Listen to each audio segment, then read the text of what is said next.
Hello students, welcome to Shatabdi genius Sarovar. 4টের GK ক্লাসে আমি তোমাদের সবাইকে স্বাগত জানাই।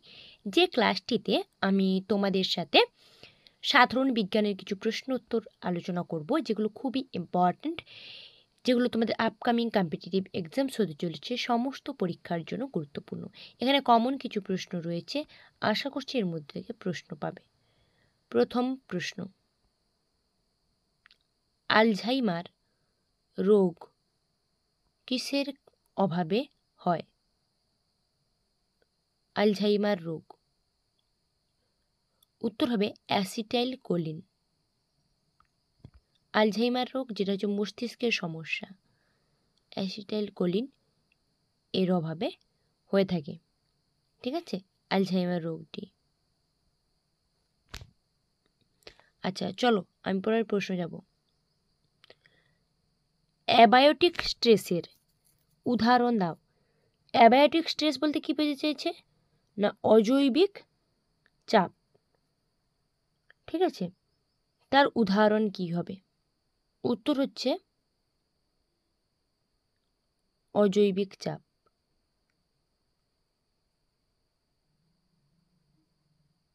Abiotic stress. নেক্সট, ক্যারিওলজি কিসের উদাহরণ? ক্যারিওলজি অধ্যয়ন, উদাহরণ। উত্তর হচ্ছে নিউক্লিয়াসের অধ্যয়ন। আচ্ছা, নিউক্লিয়াসের অধ্যয়ন যেটা হচ্ছে ক্যারিওলজি, এখানে ক্রোমোজোমের প্রকার, ক্রোমোজোমের সংখ্যা, এই সমস্ত বিষয় নিয়ে আলোচনা হয়। ঠিক আছে, ক্যারিওলজিতে, যেটা হচ্ছে নিউক্লিয়াসের অধ্যয়নের সাথে সম্পর্কিত বা নিউক্লিয়াসের অধ্যয়ন যেটাকে বলা হচ্ছে।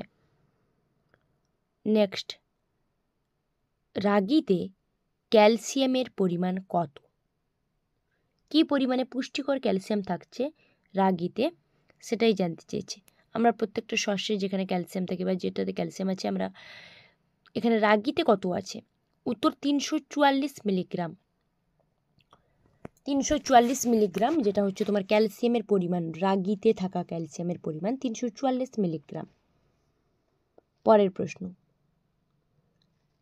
নাইট্রোজেন স্থিতিকারী স্বাধীনভাবে ব্যাকটেরিয়া কোনটি? নাইট্রোজেন স্থিতিকারী কী বলো তো? উত্তর হচ্ছে রাইজোবিয়াম। রাইজোবিয়াম যেটা হচ্ছে নাইট্রোজেন স্থিতিকারী স্বাধীন ব্যাকটেরিয়া, রাইজোবিয়াম। বোঝা গেল? নেক্সট, মানুষের অক্ষিগোলকের আলোক সুবেদী অংশ কোনটি? অক্ষিগোলকের আলোক সুবেদী অংশ।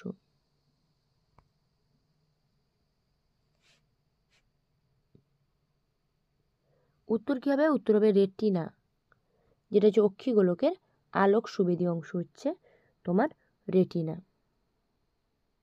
ঠিক আছে, এরপরে